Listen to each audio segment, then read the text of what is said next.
한판 브리핑 김수민 평론가와 함께하겠습니다. 어서 오십시오. 반갑습니다. 자, 축구 얘기부터 해보겠습니다. 자, 새벽 4시에 시작하기 때문에 이거 언제 자야 되나 이 고민부터 많이 하시는 것 같은데, 자, 일단 상대가 세계 랭킹 1위 브라질이군요. 네, 일단은 이 경기 예측에 대한 보도들을 좀 종합을 해봤습니다. 스포츠 채널 ESPN이 축구 통계 지표인 사커 파워 인덱스로 예상한 승리 가능성, 한국이 17%, 브라질이 83%로 나왔습니다. 예. BBS의 인간 문화라고 불리는 크리스 서튼 해설위원 또 입을 열었는데요. 예. 16강 대진이 결정난 직후에 예언을 했는데 브라질이 2대0으로 이길 것이다.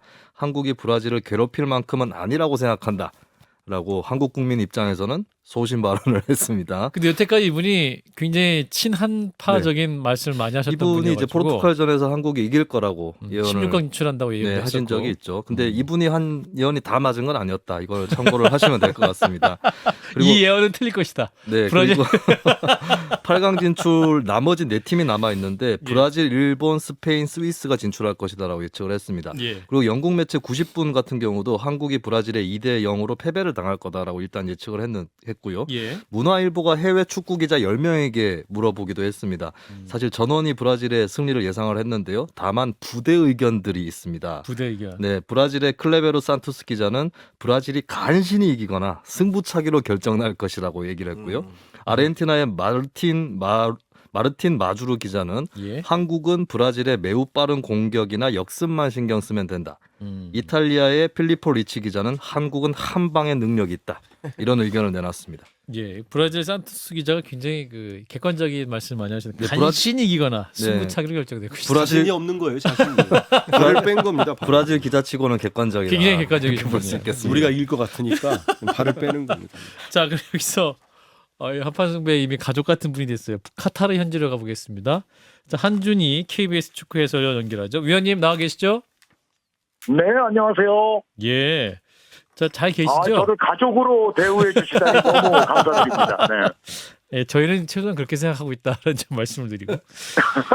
아니, 월드컵 끝나면은 그렇게 생각 안 하시는 거 아니에요? 아니에요. 또 계속 또 프리미어리그도 있고 계속 축구는 계속 되니까. 예. 자, 일단 포르투갈전 관전평 간단히 들어볼까요? 자, 현장 분위기 전해주시고. 네. 포르투갈전은 정말 제가 그 현장에 있었다는 것 하나만으로도 제 인생에 너무 이제 행복했던 날이라고 생각이 되고요. 예. 정말 그 순간에 우리가 정말 역전골을 넣어서 절묘하게도 그 다득점으로 우리가 올라갈 수 있었던 그 순간의 환희와 감격은 정말 이루 표현할 수가 없을 정도입니다. 그리고 이것은 틀림없이 우리나라 스포츠사, 한국 축구사에 있어서 아주 또 하나의 대단한 금자탑을 우리가 기념비적인 일을 이뤘다는 생각입니다. 예, 우리 한준희 해설위원께서 생각하시는 포르투갈전 MVP 승리 요인 뭐였을까요?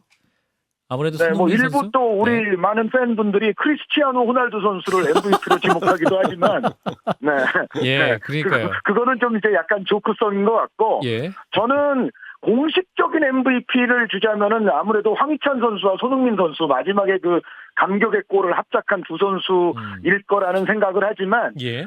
숨은 MVP를 한 명 주자면 아, 그래요. 김민재 선수의 공백을 대체했던 권경원 선수. 아, 권영원 선수. 사실 예.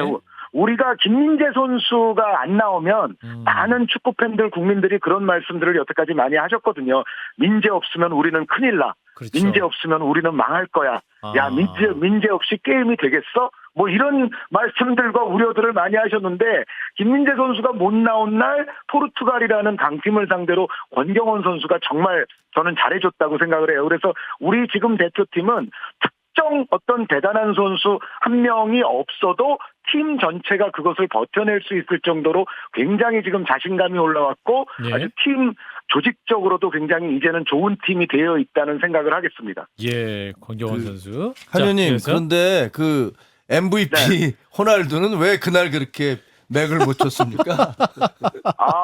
호날두 선수의 사실은 최근 평균적인 경기력이 많이 내려와 있었고요. 그러니까 이름값은 살아있으나 네. 결정기와는 매우 거리가 먼데 포르투갈의 딜레마 중에 하나가 사실은 그럼에도 이 호날두 선수가 포르투갈에서는 여전히 가세 지위를 누리고 있다는 거. 이게 어떻게 보면 앞으로 이번 월드컵 이제 16강 이후 하는 데 있어서도 포르투갈의 발목을 잡을 수도 있는 요인이 될 수 있습니다. 아하, 그렇군요. 아직까지 신의 위치에 있다. 그 팀 내 안에서는. 보면은 예. 그렇죠. 예, 예. 자, 이제 우리가 내일 새벽 4시에 이제 경기를 하게 될 브라질은 세계 랭킹 1위, 아쉽게도 1위고 여전히 여전히 세계 최강이며 우승 후보인데요. 자, 경기 결과 어떻게 예측할 수 있을까요? 예. 브라질은 많은 이번 월드컵 이전부터 굴지의 언론들, 미디어들, 평론가들, 그리고 심지어 저같이 할 일 없는, 하잘 것 없는 사람까지도 브라질을 우승 후보 넘버원으로 지목을 했었거든요. 아, 예. 그래서, 자타공인 브라질은 사실상 이번 대회 공식적인 넘버원 우승 후보였습니다. 그래서, 예. 어떻게 보면 우리가 정말 이제는 부담감을 털어내고 아름다운 도전, 행복한 도전, 즐거운 도전을 할 수 있는 이 무대에서 우승 후보 넘버원 팀을 만났다는 거는 저는 오히려 이거는 잘 됐다고 생각을 합니다.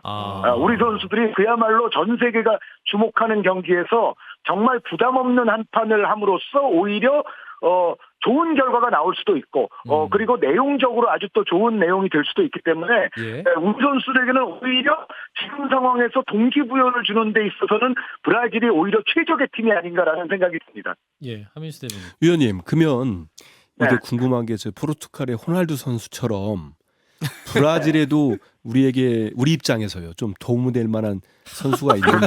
왜냐하면 네이마르 선수가 아니, 부상에서 이제 복귀한다고 하잖아요. 이거- 그런 좀 있고 그다음에 우리가 할 수 있는 필승 전략이라고 하면은 위원님 볼 전술적인 때는 측면에서 어떻습니까? 네. 네.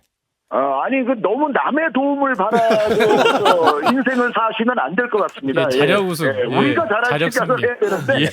그런데 이제, 지금 말씀하신 대로 브라질이 조금 도움을 준다면 저는 이런 측면이 있는 것 같아요. 지금 보도가 많이 되고 있습니다만 브라질에 특히 측면 수비 쪽에 3명의 선수가 부상이고 네. 이 가운데 1명은 아예 월드컵에서 아웃이 됐거든요. 예. 그런데 이 문제 때문에 만약에 그 부상이었던 2명의 측면 수비수가 컨디션이 오늘 완벽하게 이루어지지 않는다면 아마 브라질은 중앙 수비수들을 측면 수비로 돌리는 전략을 구사할 수밖에 없습니다. 그런데 이 경우가 되면 브라질이 정말 기동성 있고 아주 왕성한 측면 공격을 펼치기에는 조금 무리가 있을 것이고요. 아하. 반면에 이제 우리는 황희찬 선수가 지금 돌아와 있는 상황이기 때문에 예. 황희찬 선수가 포르투갈전 투입되자마자 측면을 엄청나게 흔들어 놨거든요. 그래서 그렇죠. 그런 플레이를 우리가 브라질전에서도 할 수 있다면 브라질은 오히려 포르투갈보다도 우리에게 뒷공간을 많이 내주면서 더 주도적인 경기를 할 것이 분명하니까 우리의 측면 공격수들이 브라질에 지금 얇아져 있는 그리고 약간 불안해 보이는 측면 수비수 쪽을 잘 공략할 경우에는 우리가 그 브라질의 도움을 받아서 좋은 경기를 더 할 수 있지 않을까라고 생각하고 있습니다. 한 의원님, 그러면 네. 그 브라질전에서는 이강인, 황희찬 그리고 김민재 선수가 초반부터 투입되는 겁니까?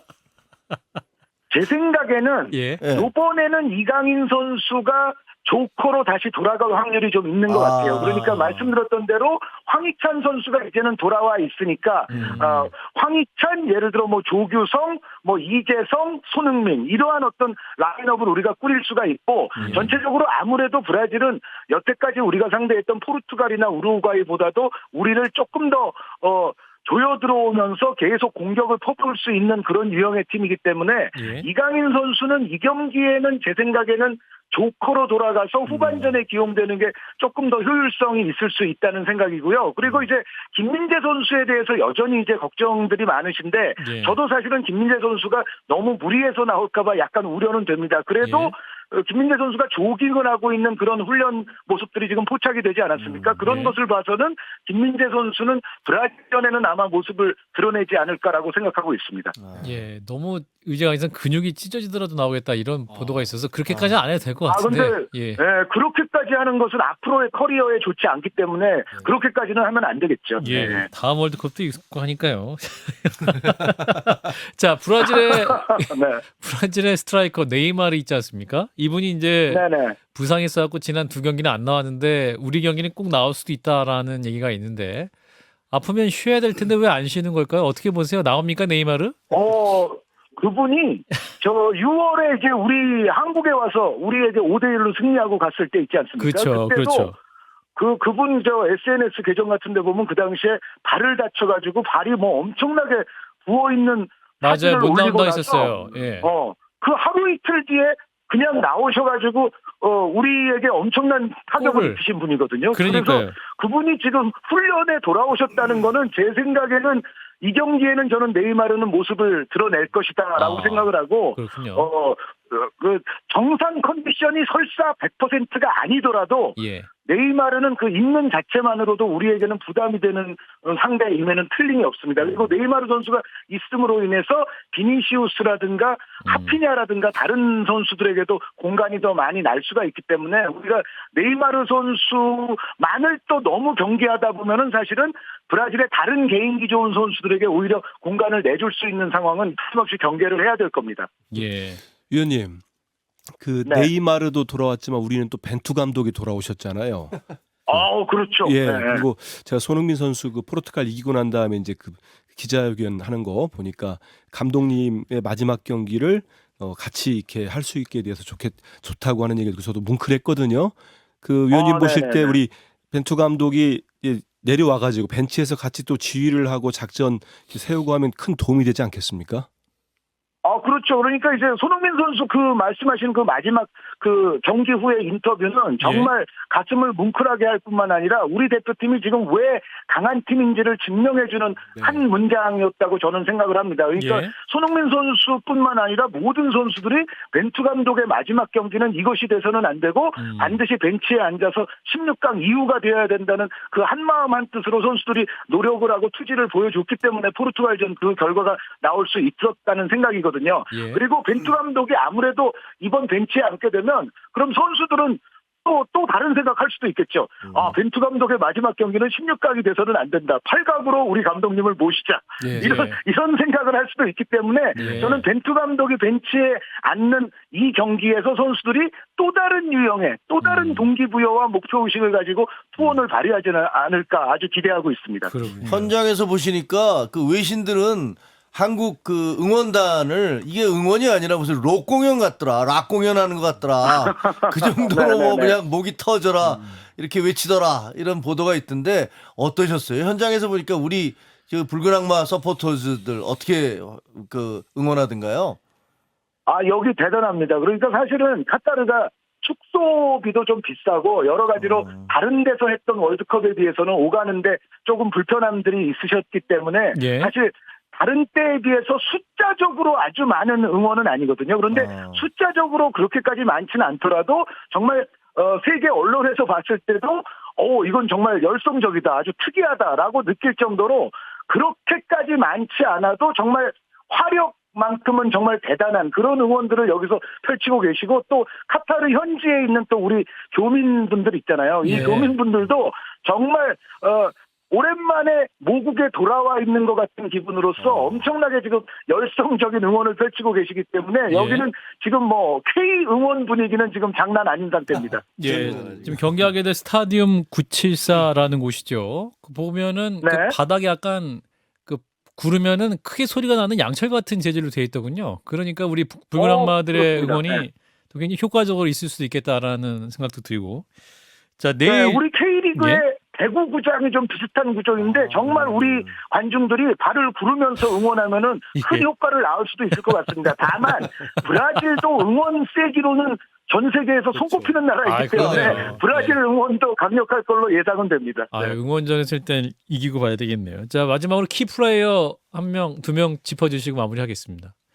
자, 내일 내병 4시. 플레이어는 이번에도 역시 우리는 손흥민 선수와 황희찬 선수가 될 수밖에 없습니다. 브라질에게는 우리가 아무래도 볼 점유율을 많이 내줄 수밖에 없고 예. 그러다 보면은 결국 우리는 수비 밸런스를 잘 잡는 상황에서 뒷공간 역습을 노려야 되는데 예. 그 뒷공간 역습을 수행해 줄 선수는 역시 우리 에이스인 손흥민 선수와 돌아온 황희찬 선수가 될 겁니다. 손흥민 선수 보니까 그 경기 할수록 또 몸이 좀 회복되고 스프린트도 회복되는 것 같아서 브라질전에서 왠지 골을 기록할 확률도 높아 보입니다.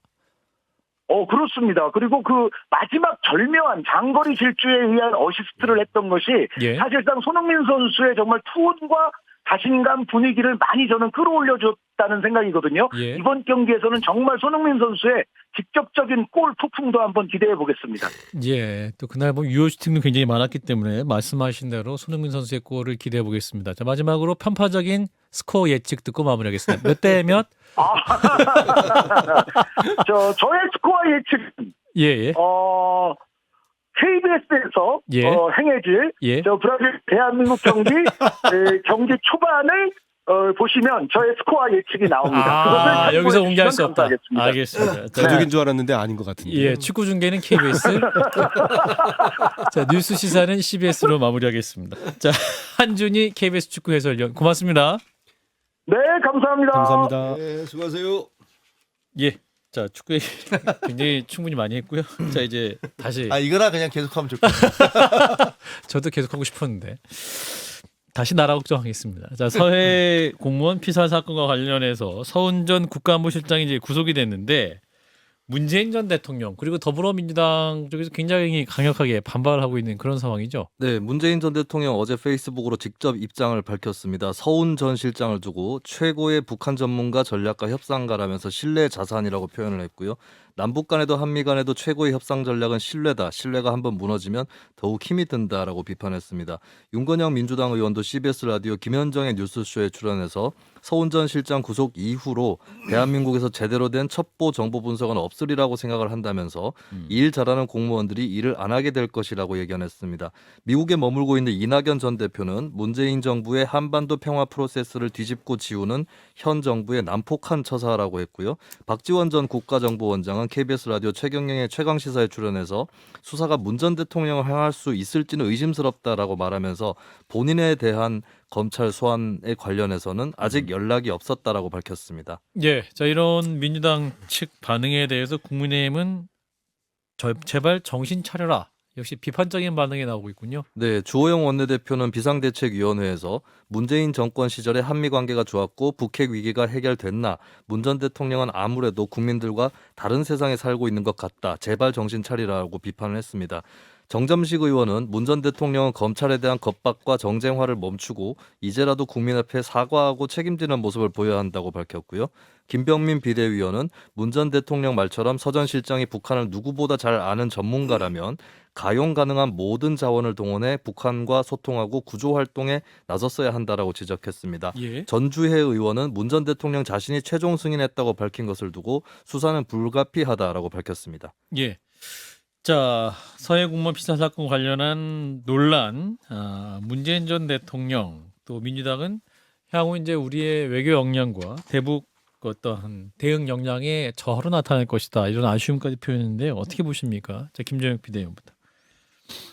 외교 역량에 악영향을 미칠 것이다라는 게 사실 무슨 말인지 잘 모르겠거든요. 예. 왜냐하면 남북 관계라는 게 음. 그동안에 그 문재인 대통령이 취임하시고 난 다음에 초기에 뭐 반짝 좋았던 모습을 보였잖아요. 그 회담도 하고 북한에 가서 백두산도 올라가시고 능라도 경기장이었나요? 뭐 예. 그 경기장에서 이렇게 연설도 하시고. 연설도 하시고 했지만 예. 그 이후에 진행 과정을 보면 그게 다 북한의 쇼에 불과했다. 뭐 우리는 핵을 절대로 갖지 않겠습니까? 않겠습니다. 우리 후손들 자식들도 있는데 이제 핵은 없애야죠. 이런 얘기를 했었잖아요, 그때. 네. 그 다음에 어떻게 바뀌었습니까? 핵은 절대로 포기할 수 없는 우리의 보검이다. 이렇게 얘기하면서 계속 미사일을 쏴대고 핵실험을 준비하고 이러고 있지 않습니까? 그러면 그 시간 우리가 그 대북 환상에 취해서 북한에서 그렇게 북한은 이제 핵을 포기할 거야 이런 환상에 빠져 있는 사이에 뒷전으로는 북한은 계속 미사일을 고도화하고 핵을 고도화했단 말입니다. 예. 도대체 무슨 외교 역량에 악영향을 미칩니까? 그게 북한에 대해서 그렇게 엉뚱한 판단을 한 것들이 그게 외교 역량이란 말인가요? 그리고 한미 관계에서는 저도 뭐 워싱턴 특파원을 해서 미국 관계자들을 좀 아는데 예. 통화를 해보면 굉장히 문재인 정부 때 불편해 하더라고요. 왜냐하면 연합훈련 같은 것들을 계속 중단시키고 안 하겠다고 계속 빼니까 예. 그런 부분들에 대해서 왜 동맹 관계인데 왜 이러지? 그리고 북한에 대해서 너무 쉽게 생각하는데 쟤네들이 입장 바꾸면 어떡하려고 이러느냐. 우리는 계속 훈련을 해야 되는데 예. 이런 얘기를 하는 걸 들었어요. 그럼 도대체가 알겠습니다. 뭐가 외교에 대한 악영향인지 역량이 뭐가 저하된다는 건지 그 문재인 정부 때 가장 저하됐던 역량 외교 역량이 가장 저하됐던 게 아닌가요? 그런 생각이 듭니다. 예, 한민수 대변인 반론해 주세요. 일단 문재인 정부 2018년 예. 평창 동계올림픽을 계기로 문재인 정부의 상당수의 임기 동안 한반도 평화 프로세스가 진행이 됐고 위기가 관리됐다는 것은 뭐 진보 보수를 떠나서 다 인정할 겁니다. 결국은 이제 북미 정상회담, 2차 정상회담이 이제 빈손으로 끝나고 서로 안 맞았죠. 예. 김정은 위원장과 트럼프 대통령과. 그래서 이제 다시 한반도 관계가 진전이 되다가 다시 냉각기가 온 거는 맞아요. 맞는데 그거를 싹둑 잘라가지고 문재인 정부, 문재인 대통령의 모든 탓이라고 하는 거는 우리 솔직히 뭐 김의원도 아시지만 그러진 않다는 걸 다 알고 있을 거예요, 국민들이. 그리고 이 서훈 실장은 정치인도 아니고 뭐 어느 정파를 위해서 일한 분도 아니고 예. 평생을 그 대북 전문가로서 국정원에서 일하고 한 공무원입니다. 근데 저는 문 대통령의 이런 표현이 전문가이고 협상가고 신뢰의 자산 맞다고 봅니다. 예를 들어서 이분이 구속까지 됐는데 북한 문제와 관련돼 가지고 그러면 김정은 위원장을 비롯한 앞으로 북한의 지도부랄지 이런 분들이 남한하고 협상 쉽게 할 수 있겠습니까? 정권 바뀌면 자기 만난 사람 다 감옥 간다고 하면은 쉽게 신로 관계 쌓기도 어렵다는 생각이 들고요. 무엇보다도 이분이 구속은 됐습니다만 지금까지 이른바 이 서해 공무원 피격 사건이라는 게 이 전임 정부가 월북 추정으로 판단한 거 근거와 현 정부 정권 교체되고 지금 정부가 월북이 아니라고 판단하는 근거가 뭐 달라져야 될 거 아니겠습니까? 이른바 특수정보, 한미연합자산, 정보자산에 따른 특수정보가 그대로 남아있고 예. 삭제됐다고 하는데 이 정부의 국방부 그 합참이 그대로 있다고 인정을 했어요.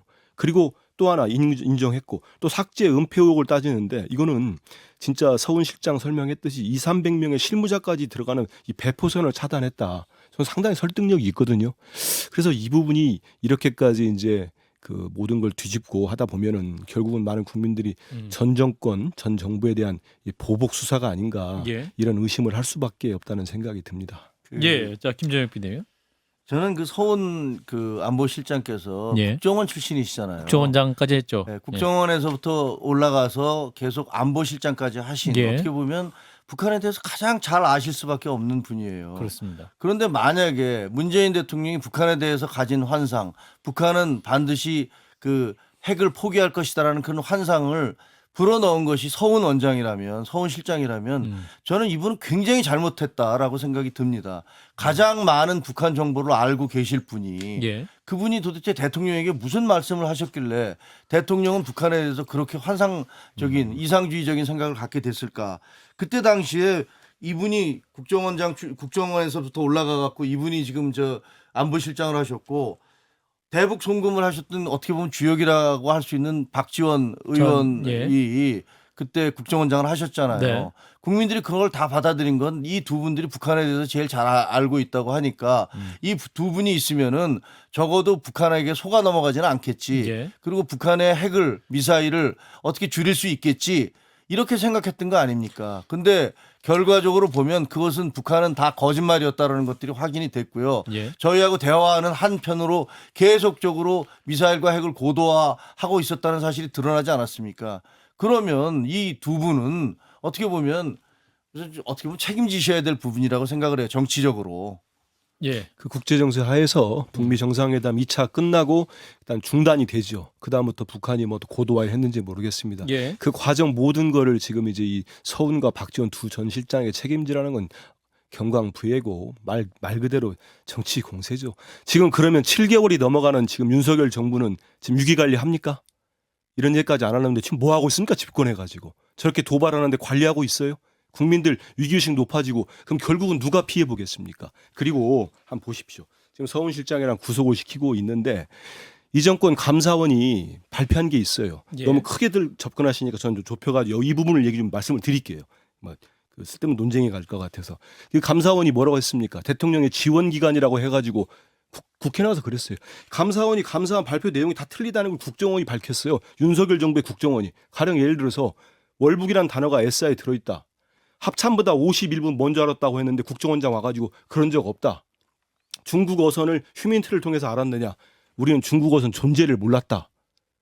너무 팩트가 결이 다른 게 너무 많아요. 그러면 감사원은 뭘 감사했습니까? 이 감사원이 지금 검찰에 수사 의뢰가지고 검찰이 결국 이렇게까지 하고 있는 건데. 예. 그래서 지금 판단이 달라지려면은 판단이 달라진 근거를 댔으면 좋겠어요. 전혀 근거가 없이 이러니까 종북몰이 한다는 소리를 듣지 않겠습니까? 그러니까 예. 정권이 바뀐다고 해서 국민이 달라집니까? 그러지 않지 않습니까? 국민의 삶과 안전을 지키는 거는 정권을 위한한 겁니다. 정부는 연속되는 거고. 근데 정권 바뀌었다고 그냥 나 몰라라 하고 지금 북한은 어떻게 하겠다는 겁니까? 그래서 예. 너무 과도하게 보복 수사한다는 이런 느낌 주는 거 정부나 이만 대통령께도 결코 마무리하겠습니다. 도움 안 됩니다. 예, 자, 하나만 더 보죠.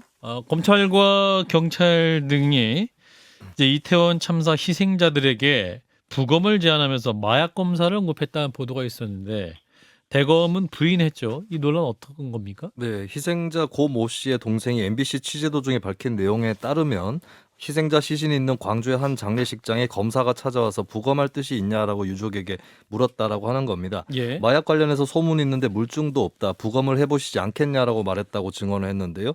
서울시에 거주하는 유가족, 경기도에 거주하는 어떤 유가족도 이제 마약 관련한 사망 원인도 있다라면서 수사기관이 부검 의향을 물어왔다는 증언을 내놨습니다. 예. 이에 대해서 광주지검 관계자는 마약 범죄로 인한 피해 가능성을 언급했을 뿐 마약 관련 부검을 요청하는 취지가 아니었다고 해명을 했고요. 다른 지역의 검찰청과 경찰서에서는 언급한 적이 없다는 부인 입장을 내놨습니다.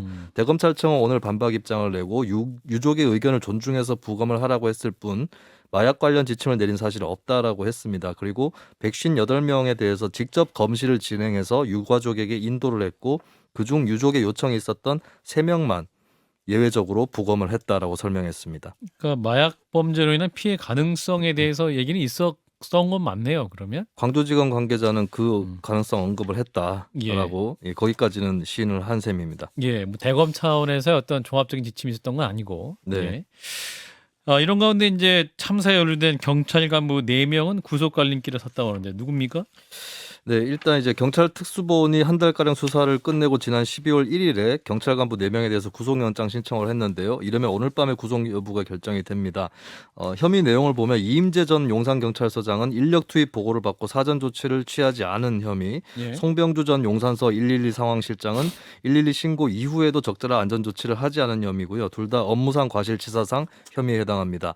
박성민 전 서울경찰청 공공안녕정보외사 부장하고 이제 김진호 전 용산서 정보과장 같은 경우는 헬로윈 기간 이태원 위험 요소를 분석한 정보 보고서를 참사 이후 삭제하라고 지시한 증거인멸 교사 혐의를 받고 있습니다. 예. 한편 또 경찰은 박희영 용산구청장, 최성범 용산소방서장에 대해서도 업무상 과실치사상 혐의로 구속영장을 신청하는 방안을 검토하고 있습니다. 예, 자 부검과 관련한 일부 유가족의 증언, 또 검찰의 입장과 좀 차이가 보이네요. 이제 이 부분은 어떻게 보고 계시는지 누구부터 말씀하실 거예요? 한민수 대변인부터 먼저 하시죠. 이게 정말 좀 그 보도 보고 좀 깜짝 놀랐는데 좀 너무 놀라기도 하고 유족 입장에서 그리고 일반 국민들 입장에서 참담하다고 생각을 합니다. 예. 그렇지 않아도 지금 전 그래서 이 대검찰청이 이렇게 부인하는 입장을 액면 그대로는 받아들이기가 좀 힘들어요. 예. 왜냐하면 지금도 우리 많은 국민들 사이에 이 혹시라도 마약 단속 때문에 이태원 참사에 뭐 피해가 커진 거 아니냐 이런 논란들이 이어지는 가운데 이런 일이 생겼고 밝혀진 거거든요. 예. 실제로 대통령께서 지지난달이군요. 이제는 10월 21일 날 경찰이라는 행사를 가셔가지고 마약과의 전쟁에서 승리해야 된다고 말씀을 하십니다. 예. 그 다음에 총리 만나가지고 그 단독 독대하시면서 다시 한번 강조를 하고 그러면서 검찰과 경찰이 당정 협의해서 특별 수사, 특별 단속반을 1년간 설치하자 했고 그 다음에 실제로 이 할로윈데이를 이틀 앞두고 이 단속인을 늘리겠다고 한 다음에 경찰이 3배를 늘리거든요. 예. 이런 팩트들이 있는 과정에서 검찰이 유족한테 가가지고 참사 다음 날에 마약 부검을 제안을 했다는 거예요. 이거는 상당히 논란이 될 수밖에 없고요. 검찰이 이렇게 부인하는데 예. 저는 그래서 한편으로 보면 정말 국회 국정조사가 이래서 필요하구나. 그리고 셀프 수사 맡길 수 없다. 나중에 가면 특검도 되지 않는가 이런 생각을 해봅니다. 네, 김재욱 비대위원. 저희 다 기자 출신이지만 그 사인이 확인되지 않은 의사가 분명하게 밝혀지지 않은 사인이 불분명한 모든 부검들에 대해서는 부검을 하도록 돼 있습니다. 그런데 예. 이번 사건 같은 경우는 수많은 사람들이 현장에서 목격을 했고 했기 때문에 다른 사안이 없을 것이다라고 해서 얘기한 대로 158명 중에서 본인들이 요구하는 경우에 3명에 대해서 부검을 한 것이죠. 근데 이 질문에 대해서 이것을 한번 생각을 해보세요. 이 사람이 왜 이런 얘기를 했겠습니까? 마약과 관련해서 소문이 있는데 물증이 없다. 부검을 해보시지 않겠냐라고 물어봤다는데 그 앞에 제가 생각하기에는 아마 이런 질문이 있지 않았을까? 내 자식이 왜 죽었냐? 난 모르겠다. 확실히 밝혀달라. 이렇게 얘기를 했을 수도 있다. 그러면 우리는 정확한 건 모르겠다라고 얘기하면서 그런 대화가 오갔을 수도 있는데 사실 이거는 제 추정이기 때문에 제가 얘기할 수는 없지만 단지 어디 감히 부검이라는 얘기를 해라는 식으로 얘기를 하는 건 옳지는 않은 것 같아요. 그런 감정적으로 얘기할 부분은 아니고요. 어느 누가 이 죽음을 안타까워하지 않는 사람이 있겠습니까? 예. 마치 이것을 마치 너 죽은 사람이 무슨 마약해서 죽은 것처럼 그렇게 몰고 가려고 그래? 이런 분위기를 만들어내는 것은 저는 그렇게 얘기했던 검사도 결코 그런 뜻은 아니었을 거라고 생각을 합니다. 그렇게 얘기할 사람이 있겠습니까? 자기 자식 같은 사람들이고 동생 같은 사람인데 그거를 무슨 마약해서 죽은 걸로 몰고 가기 위해서 그런 얘기를 했다고요? 그건 아닐 겁니다. 예, 여기까지 하겠습니다. 김수민 평론가였습니다. 고맙습니다. 감사합니다. 좋아요, 구독. 알림 설정.